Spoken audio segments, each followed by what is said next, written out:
제56강입니다. 진의 아닌 의사표시입니다. 107조 얘기하겠습니다. 앞서 의사와 표시의 불일치 첫 번째 형태가 되겠습니다.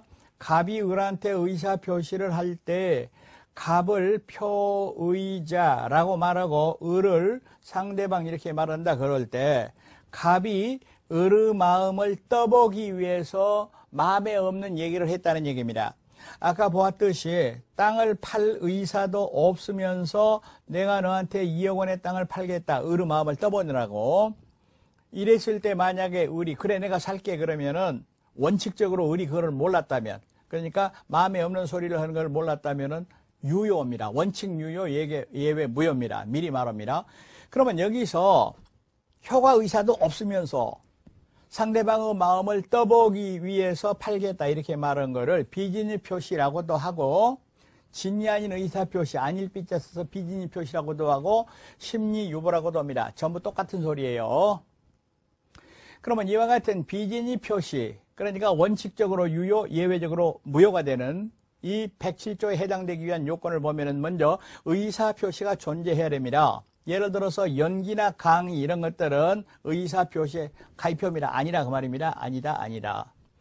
그러면 예를 들어서 얘기할 때 배우가 연극배우 영화배우가 예를 들어서 연기로서 내가 말이지 재벌인데 1000억 땅을 너한테 100억에 팔겠다 이렇게 말했다 하더라도 그런 거는 비진의 표시 아닙니다. 어떤 경우에도 효력이 없습니다. 추인도 안 됩니다. 그런 거는 의사표시 자체가 아닙니다. 왜?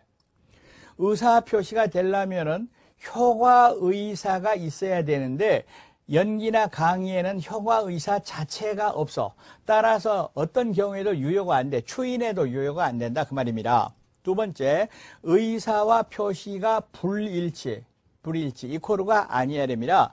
예를 들어서 말하면 팔맘도 없으면서 팔겠다 이래야 돼요. 팔맘이 있었다 그러면 안 돼버리죠. 일치가 돼버리죠.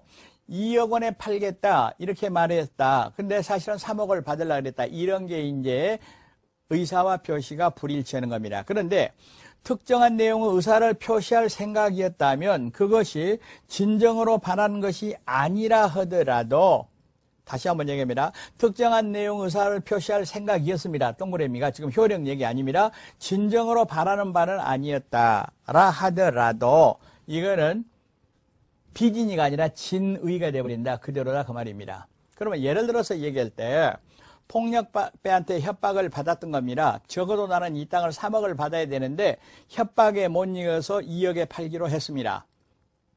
그게 궁극적으로 진정으로 바라는 3억이 아니라 하더라도 그거는 의사와 표시의 일치가 되어버린다 그 말입니다. 일치가 되어버린다 그 말입니다. 그러니까 궁극적으로 자기 의사는 아니었지만은 그 당시 상황으로 내가 2억 원에 팔겠다 이렇게 말했다면 계약서 썼다면 그거는 진의다 그 말입니다. 그리고 불일치를 알고 있어야 됩니다. 알고 다시 말하면 마음을 떠보기 위해서 한다 그 말입니다. 모르고 했다. 예를 들어서 2억에 팔라 그랬는데 공 하나 빼먹었다. 몰랐다. 이럴 때는 착오가 되는 거예요. 착오는 다음에 다시 얘기를 합니다. 지금 요건 얘기입니다. 동기불문. 다시 말하면 마음에 없는 얘기를 표시한 동기는 묻지 않는다라는 뜻이 되겠습니다. 그러니까 잘 보이기 위해서 또는 무슨 마음을 떠보기 위해서 여러 가지 동기가 있지만은 그거는 107조가 성립하는데 아무런 영향을 미치지 않는다 그런 뜻이 되겠습니다. 그러면 예를 들어서 얘기할 때 대출 편의를 위하여 명의를 빌려주는 행위 그거는 비진의 표시가 아니다 하는데 이 판례를 다음에 얘기하는 허위 표시 판례하고 구별을 해야 되는데 그 내용이 좀 다릅니다. 그러면 예를 들어서 얘기할 때 갑이 있어요. 그랬는데 또 을이 있어요. 이렇게 돈을 빌려줍니다. 그랬는데 을이 돈을 못 빌릴 사정이 있어가지고 병명의로 빌린다 그 말입니다. 다시 지금 여기가 금융기관 은행이 있습니다. 예를 들어서 이게 사립학교가 있습니다. 그런데 사립학교는 비영리 법인이기 때문에 은행 차입에 제한이 있습니다. 그런데 사립학교가 운영 자금을 쓰다 보니까 한도액이 딱 차버렸어요. 다시 말하면 학교 이름으로는 더 이상 빌릴 수가 없습니다. 그래서 이제 교직원 이름을 빌려가지고 돈을 차입을 합니다. 그러면 대출 약정서가 어떻게 되어 있느냐? 대출해 준 사람 은행하고 교직원 명의로 이렇게 돼가지고 대출 약정서를 쓴 거예요. 그러면 이 말이 무슨 말이냐면은 병은 갑한테 돈을 빌렸지만은 사실은 자기가 빌린 거 아니고 학교가 빌렸는데 명의만 빌려줬다 그런 뜻이 되겠습니다. 그런데 만약 병이 은행에 출두해서 대출 약정서를 자기 이름으로 작성했다면 이때는 병이 빌린 사람, 차주다, 비진이 표시 아니다 라는 판례가 있습니다. 다시 말하면 병이 은행에 나가서 학교 자금을 빌리면서 자기 이름으로 하고 대출 서명을 했다면 병에게도 변제의사, 다시 말하면 자기가 나서라도 돈을 갚겠다라는 의사가 있었다고 보여지기 때문에 병이 채무를 부담한다. 즉 정상적인 대출행위다라는 얘기가 되겠습니다. 자, 그런데 효과를 보면은 원칙은 표시대로 유효하고요. 원칙 먼저 봅니다. 예외는 이와 같은 조건일 때 무효라는 얘기입니다. 무효. 그러면 이렇게 되겠네요. 갑이 마음에 없는 소리를 상대방한테 했다는 얘기입니다. 그랬을 때 원칙은 유효하다. 표시대로 유효하다 그런 뜻이 되겠습니다. 지금 이 판례는 여러분이 알고 있어야 됩니다. 예를 들어서 사립대학 조교수가 대학 이사회 측에다가 사표를 제출했다. 이게 이제 법률행위 의사표시입니다. 학교 그만두겠다 이런 얘기입니다. 그 내용을 들여다봤더니 이 사립대학에가 분규가 일어났습니다. 그래서 이 조교수는 정말로 그 대학에 근무하기 싶은 열망에서 다시 말하면 분규를 잠재우기 위해서 거짓말로 마음에 없는 사표를 냈던 겁니다. 그런데 이사회가 이거를 받아가지고 사표 수리 처리를 해버렸다라는 얘기입니다.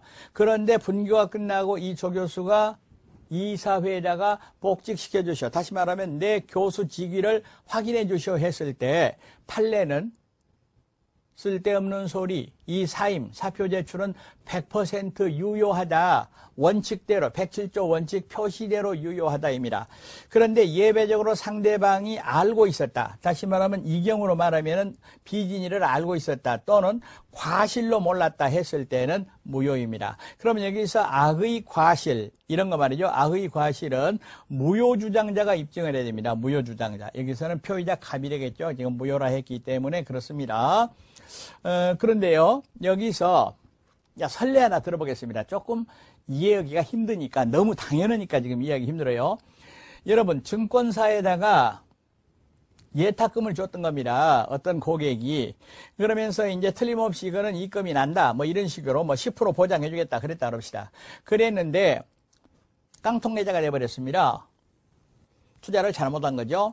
그랬는데, 이 고객이 여자분이었는데, 이거 안 되겠다 이 말이죠. 만약에 남편이 알면은 남편 몰래 했는데 이혼당한다 이 말이죠. 신세가 망치는 겁니다. 그래서 증권사 지점장한테 지불각서를 좀 써달라. 그러니까 10% 이렇게 주기로 한 거 몇 월 며칠까지 돈 주겠다 이 말입니다. 그랬는데 고객이 뭐라 그러냐면 거짓말로 좀 써주세요. 거짓말로. 절대로 이거는 거짓말입니다. 남편한테 보여주기 위한 것입니다. 하고 써줬어요. 써줬으면은 당연히 이거는 무효입니다. 고객, 즉 상대방이 다 알고 꼬드긴 겁니다.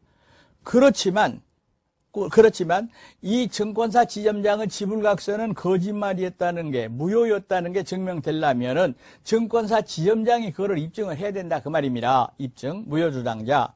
그리고 퇴직금 지급 산정의 근속 연수를 제한하려는 사직원, 이거는 무효다라는 얘기입니다. 그러니까 계속 근무하면서 근속 연수를 줄이기 위해서 형식상 사표 내가지고 재임용을 했다. 이런 것들은 사직원 제출, 이것이 비진이 표시. 왜냐하면 회사가 사표 내라고 종용했기 때문에, 고의가 있기 때문에, 악의가 있기 때문입니다.